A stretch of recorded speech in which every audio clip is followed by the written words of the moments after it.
అదేంటి sir Ameerpet వెళ్తాన్నారుగా, CD ఎక్కడ తీసుకొచ్చారేంటి sir?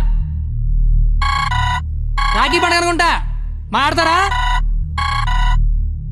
ఏంటి సార్ అలా ఉన్నారు? ఏమైంది సార్? మీకు కన్నీళ్ళు వస్తున్నాయి, మిమ్మల్ని ఇప్పుడు అలా చూడలా. ఏం జరిగింది సార్? ఏమీ జరగలేదు. ఏమీ జరగకపోతే వాడికి మన సీడీ ఇక్కడికి ఎలా వచ్చింది? నాకేదో కొడతాం సార్, మీరు కొత్తగా కనిపిస్తున్నారు, మీరు మారారు సార్, మీరు మారిపోయారు. నేనేం మారలేదు కత్తి, నేను అదే లుచ్చాగాన్ని. ప్రేమికుల మీద ఏ దయా లేని దయాగాన్ని నువ్వు నష్టపెట్టకు, ఆపై. మీరు అబద్ధం చెప్తున్నారు సార్, మీరు మారిపోయారు. కాల్చి పారేస్తాను కత్తి గారు, మీకు ఒక లవర్ ఉందని ఆలోచిస్తున్నాను. కత్తి గారా? ఇన్నాళ్ల గౌరవం గుర్తొచ్చిందా సార్? ఇదే సార్ మార్పు అంటే. మీరు మారిపోయారు సార్, మీరు మారిపోయారండి సార్. మీ అమ్మ కడుపులోంచి మీరు పుట్టడానికి ఎన్ని కష్టాలు పడ్డారో నాకు తెలియదు సార్, కానీ మీలోంచి మీరు పుట్టడానికి మాత్రం నానా సార్ నాకుతున్నారు.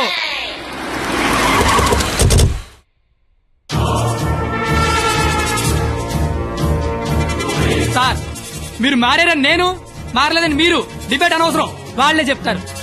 వాళ్ళు ఎక్కడి సీడీ తీసుకొని బయటికి వెళ్తే మీరే కరెక్ట్, వాళ్ళ బాడీలు మాత్రమే బయటికి వెళ్తే నేనే కరెక్ట్. అక్కడ కూర్చొని చూస్తా, ఇక్కడ కూర్చొని చూస్తా.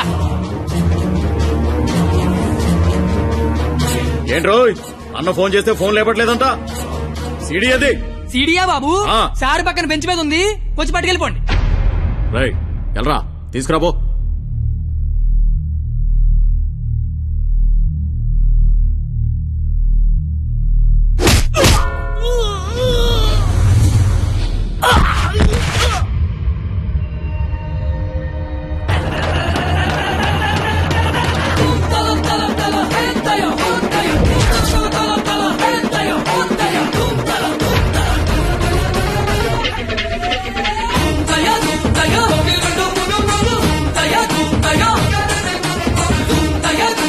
मेरा ब्रह्मी महान पोलीस.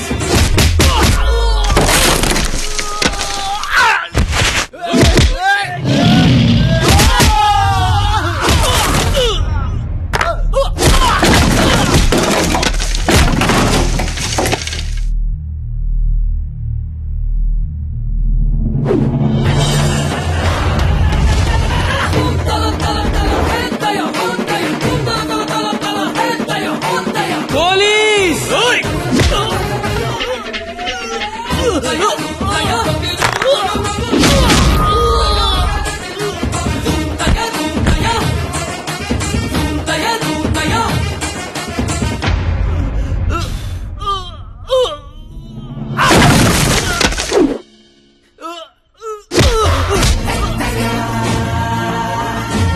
ఇలాగే కదా సార్ నన్ను చూడాలనుకున్నారు, ఆపేశారే. కొట్టండి సార్, సెల్యూట్ కొట్టండి. వాడు ఈ రాఖీ పండగ మనిషిరా. నువ్వు రాఖీ పండగ అయితే నాకేంటి, జెండా పండగ అయితే నాకేంట్రా? అంటే ఈ రాఖీ పండగతో యుద్ధం చేస్తావా? ఇద్దరు కొట్టుకుంటే యుద్ధం, ఆ. అదే ఒకడు మేదడిపోతే ఆ. దండయాత్ర. ఇది దయాగాడి దండయాత్ర.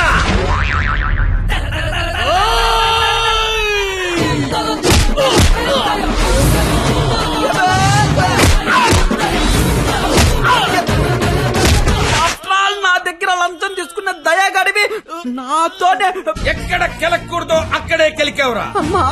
నేను ముందే చెప్పాను కదా, నా ఈగో నా చుట్టూ వైఫై లా తిరుగుతుందని. అది ఇప్పుడు ఆన్ అయిపోయింది. యూజర్ నేమ్ దయా, పాస్వర్డ్ బ్రహ్మ.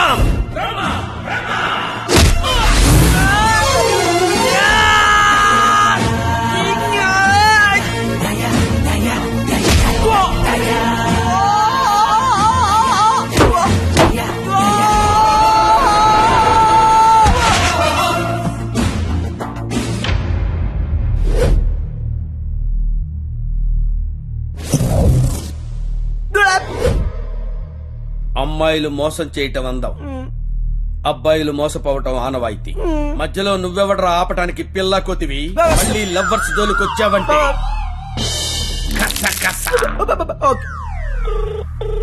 హలో హలో హలో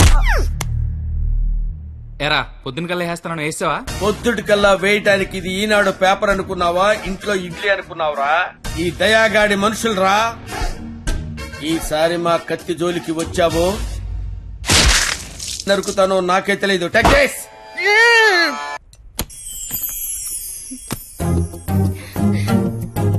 ఓయ్ నువ్వేంటి ఇక్కడ? అంటే సడన్ గా వచ్చావు కదా, ఇంట్లో మా అమ్మా నాన్న కూడా లేరు. నాకు ఇప్పుడు ఏం చేయాలి అర్థం కావట్లేదు. అయితే నన్ను లోపలికి రమ్మను. లోపల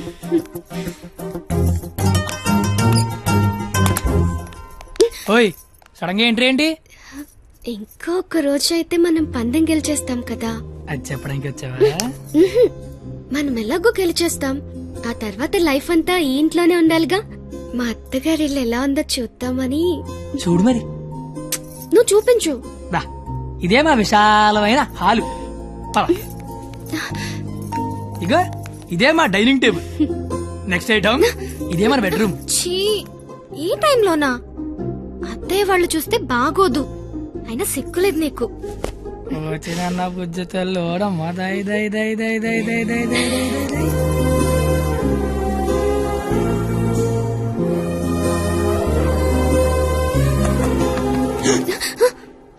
అయ్యో బాబు మీ నాన్న వస్తాడు, చూస్తే పెంట పెంట పెట్టేస్తాడు. టేబుల్ కింద అమ్మ దొరికిపోతాం. బాత్రూమ్ దాక్కు. మా నాన్న అక్కడికి వెళ్తాడు. బెడ్రూమ్ దాక్కు. ఏయ్, కొత్త ఐడియాలు రావా నీకు?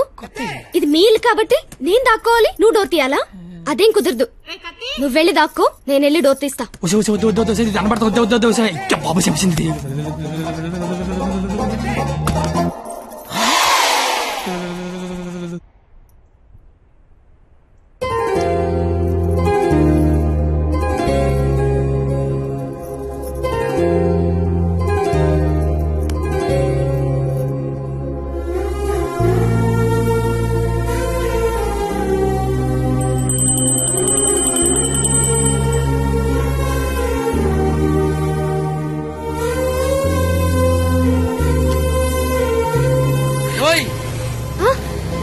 త్వరగా వెళ్తానత్తయ్య.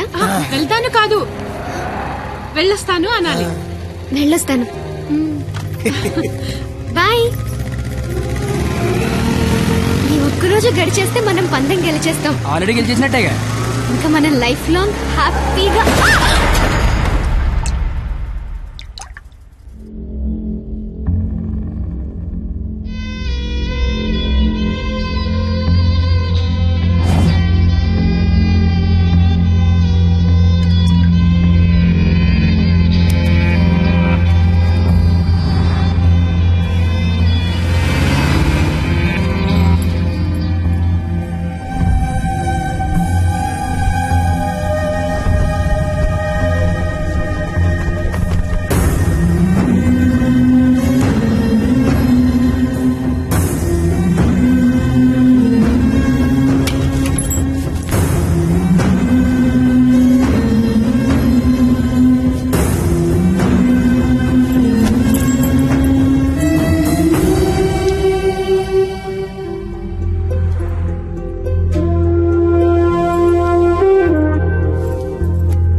డ్రైవర్ త్వరగా పోయిరా. 986 నీకేం కాదు, నేను ఉన్నాగా.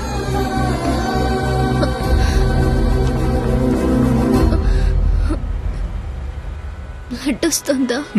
రక్తం రావడం తెలియట్లేదు, కానీ కన్నీళ్లు రావడం తెలుస్తోంది. కత్తి అని త్వరగా పోనిమ్మనరా. దేవుడు మళ్ళీ లైఫ్ అంటూ ఇస్తే త్వరగా కలిసే కత్తి. ఇలాగే యాక్సిడెంట్ అయిపోతే నువ్వేం మాట్లాడక, దండం పెడతానే. అత్తయ్య గారికి వెళ్ళొస్తానని చెప్పాను, మళ్ళీ వెళ్ళకపోతే ఫీల్ అవుతారేమో. సైలెంట్ గా ఉండదు ప్లీజ్. నాకు అసలు ఏం చేయాలి అర్థం కావట్లేదు. నేనేం చేయలేని రోజు ముద్దివ్వు, ఏదైనా చేసే ధైర్యం వస్తుందన్నావు. ధైర్యం కావాలా? ఏమొద్దు, నువ్వు మాట్లాడకు. ఓ నీ ధైర్యం నాకివ్వు.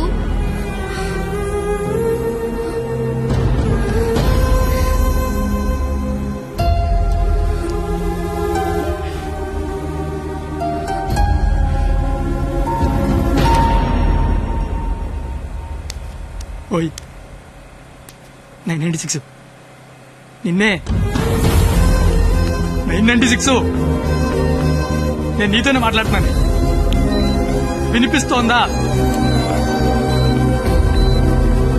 996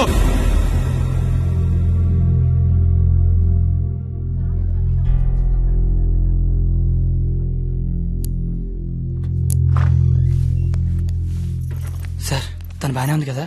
తనకి లెఫ్ట్ సైడ్ రిబ్స్ ఫ్రాక్చర్ అయ్యాయి. బ్రీతింగ్ తీసుకుంటున్నప్పుడు లంగ్స్ ఎక్స్పాండ్ అవడం కష్టంగా ఉంది. ఎంత టైంలో చేయించండి? Maximum 6 hours. సుమారుగా ఎంత ఖర్చు అవుతుంది? 3 lakhs దాకా ఖర్చు అవుతుంది. నాకు కొంచెం టైం కావాలి డాక్టర్. ఓకే, డబ్బు అరేంజ్ చేసుకోవాలి కదా. కానీ గంటకి తన కండిషన్ చాలా క్రిటికల్ అవుతుంది. ఈ 6 hours కూడా గ్యారంటీగా తను బతుకుతుందని చెప్పలేము.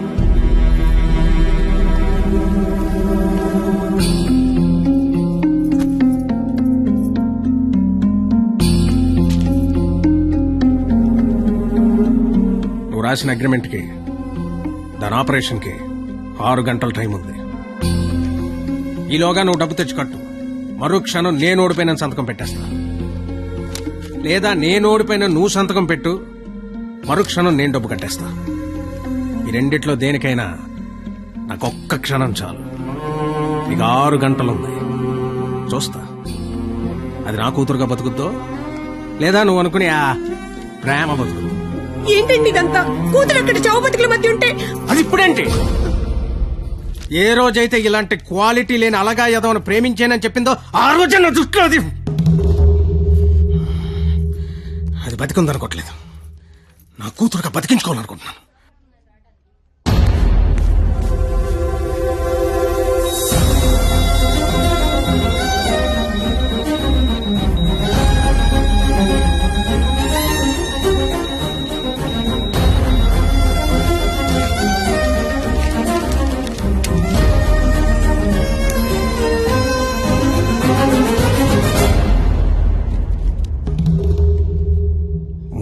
లక్షలు అనేసరికి కనీసం ప్రయత్నం చేయకుండా ఎలా సంతకం పెట్టేస్తున్నాడు చూడు. ఈడి ప్రేమ ఖరీదు 3 లక్షలన్నమాట. నేనేం చేయలేనని నీకు తెలుసు. ఉన్నవే 6 గంటలు. ఇప్పుడు నేను డబ్బు కోసం పరిగెడితే మా నాన్న ఇల్లు అమ్మేసి, మా ఫ్రెండ్ ఆటో అమ్మేసి ఇస్తారు. అవి నేను సంపాదించను కావు. ఆ ఏడాదించోడు 25-50 ఇస్తాడు. అదెందుకు సరిపోదు. అది అక్కడ ప్రాణాలతో కొట్టుకుంటుంది. ఇప్పుడు నాకు ఈ పందెం కంటే దాని ప్రాణమే ముఖ్యం. గెలిచినోడు గురించి అందరూ చెప్పుకుంటారు, ఓడిపోయినోడు అందరికీ కారణాలు చెప్పుకుంటాడు. ఈళ్ళగా నీలాంటోడికి ప్రేమించాను అని చెప్పడం మట్టి మీద మట్టి అని రాసినంత తేలిక. కానీ అది నిలబెట్టుకోవడం నీళ్లు మీద నీళ్లు అని రాసినంత కష్టం. పో, ఇంకెప్పుడు నా జీవితంలో గానీ నా కూతురు జీవితంలో గానీ కనబడకో. పో, ఓడిపోతే కాళ్ల మీద పడి క్షమాపణ చెప్తానన్నావు.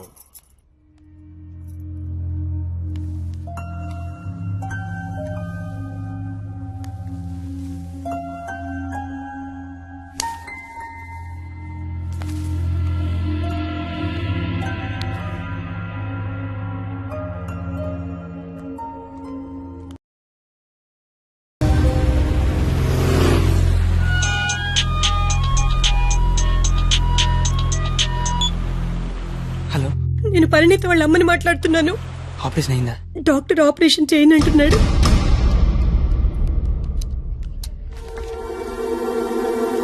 హలో సార్, నన్ను గుర్తుపట్టారా? నేను సార్, మీ దయ వల్ల ఒక హాస్పిటల్ కి ఓనర్ని కాస్తా ఈ హాస్పిటల్లో డాక్టర్ గా జాబ్ చేస్తున్నా. మీ క్వాలిటీ దెబ్బకి బలైపోయిన చాలా మందిలో నేను ఒక్కడు సార్. గుర్తుపట్ల అంటే ఇప్పుడు ఆపరేషన్ చేయబోయేది నేనే సార్, కానీ చేయటల్లా మానేశా. ఇప్పుడే నిమిషం ముందు నిర్ణయం తీసుకున్నా.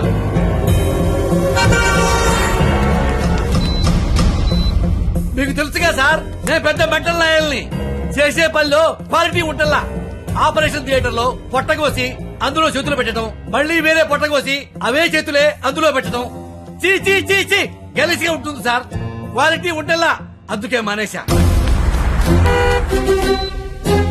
నువ్వు కాకపోతే వేరే హాస్పిటల్ షిఫ్ట్ చేస్తా. 100 మంది డాక్టర్లు ఉన్నారు సిటీలో. డాక్టర్, పేషెంట్ కండిషన్ చాలా సీరియస్ గా ఉంది. 5 నిమిషాల్లో ఆపరేషన్ స్టార్ట్ చేయకపోతే చాలా కష్టం. పర్వాలేదు సార్, వేరే హాస్పిటల్ కి షిఫ్ట్ చేస్తున్నారు. దారిలో ఎటు గ్యారెంటీగా చచ్చిపోయింది, అటుకుండా అటు ఇంటికి షిఫ్ట్ చేస్తారు. ఏయ్! నేను మెడికల్ కౌన్సిల్ లో సెక్రటరీని. నేను తలుచుకున్నానంటే నిన్ను డాక్టర్ గా నా సర్టిఫికేట్ క్యాన్సిల్ చేస్తారు. మెడికల్ షాప్ పెట్టుకుంటా, లైసెన్స్ రద్దు చేస్తావు. వడ్డీ వ్యాపారం పెట్టుకుంటా, దాన్ని నాశనం చేస్తావు. లెదర్ బిజినెస్ పెట్టుకుంటా, ఏం చేస్తావు?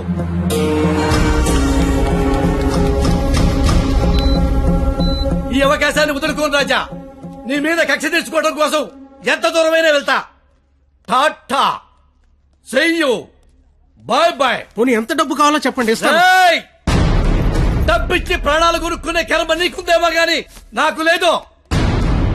జీవితంలో క్వాలిటీ మరీ ఎక్కువైతే ఇదిగో ఇలా ఏడవాల్సి వస్తుంది. ఇలాగే ఏడవాల్సి వస్తుంది. మిస్టర్, దేవుడికి డాక్టర్ కి కోపం తెప్పించకూడదు. దేవుడు కోపం వస్తే డాక్టర్ దగ్గర పంపిస్తాడు. డాక్టర్ కోపం వస్తే దేవుడి దగ్గర పంపిస్తాడు. మరో 5 నిమిషాల్లో నువ్వు ఏడవబోయే ఏడుపు వింటానికి అదిగో నా రూమ్ లో వెయిట్ చేస్తుంటా. Good luck for me, bad luck for you. Thank you.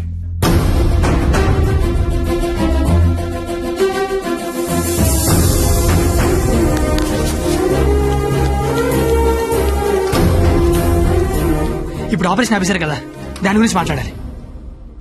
నాకే సంబంధం. మీకే సంబంధం. 2 నిమిషాలు నాతో మాట్లాడితే 3 నిమిషం పరిగెత్తుకెళ్ళి ఆపరేషన్ చేస్తారు. నేనెందుకు చేస్తాను రాజా?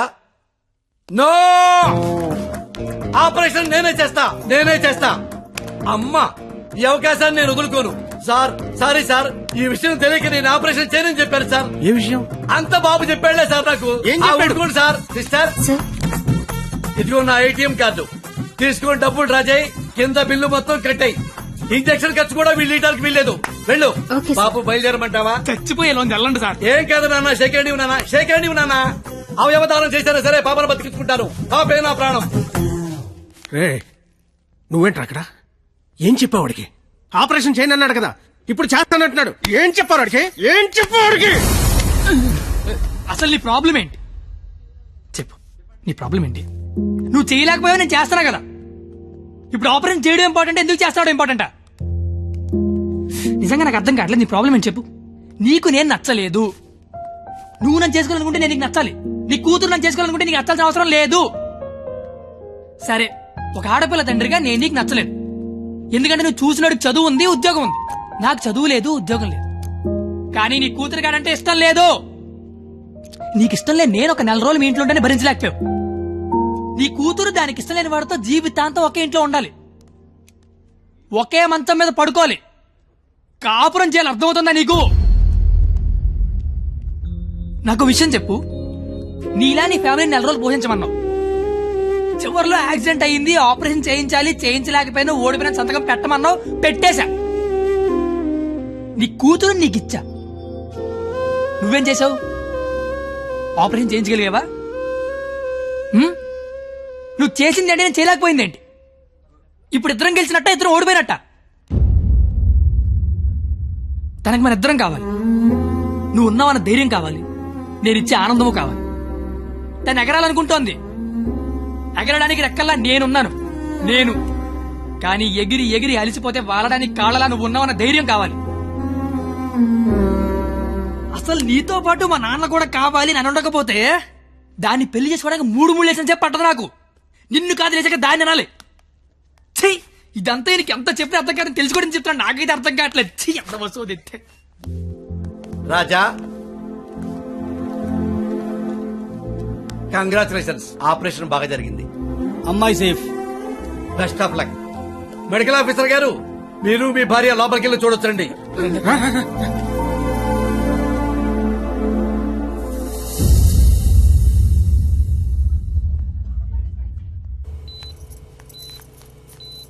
అమ్మ పరిణిత, ఏసీ ఆఫ్ చేయమ్మా, ఆ, చల్లగాలి వస్తుంది.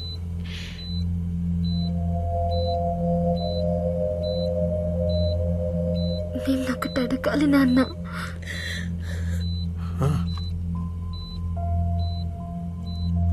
ఇన్నేళ్ల నుంచి నీకు కరెక్ట్ కూతురునని ప్రతి క్షణం ప్రూవ్ చేస్తూనే ఉన్నాను నాన్న. పరిణిత, కానీ నువ్వు నాకు కరెక్ట్ నాన్నవని ఒక్కసారి కూడా ఎందుకు ప్రూవ్ చేయలేదు నాన్న? ఆ మాట వినగానే చచ్చిపోవాలనిపించింది. చచ్చిపోయాను. నా కూతురికి ఇష్టం లేని తండ్రిగా. నా కూతురు వాడిని చేసుకుంటే తండ్రిగా నేను ఓడిపోతాను. నా కూతురు గెలుస్తుంది. కూతుర్ని ఓడించి తండ్రిగా గెలవడం కంటే కూతుర్ని గెలిపించిన తండ్రిగా గెలవడమే కరెక్ట్ అనిపించింది. గెలిచాను.